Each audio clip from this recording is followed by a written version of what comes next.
Praise the Lord. இன்றுள்ள கர்த்தருடைய வார்த்தை மத்தேயு 11ஆம் அதிகாரம் 28ஆம் வசனம்.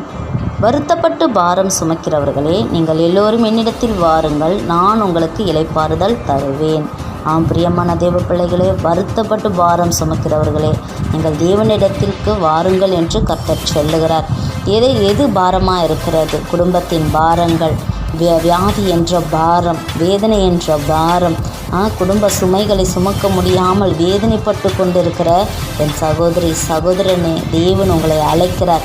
அவர் சாந்த குணமுள்ளவரும் மனத்தாழ்மையுள்ள தேவனாக இருக்கிறார். அவரிடத்தில் சேருங்கள், அவர் உங்களிடத்தில் சேருவார்.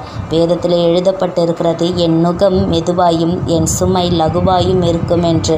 நீங்கள் தேவனிடத்தில் உங்கள் பாரத்தை, உங்கள் சுமைகளை, உங்கள் வேதனைகளை நீங்கள் ஒப்பு கொடுத்து செபிப்பீர்களானால் கர்த்தர் உங்கள் துக்க நாட்கள் முடியும்படி செய்வார். கர்த்தர் உங்களோடு இருப்பாராக. ஆமென். God bless you.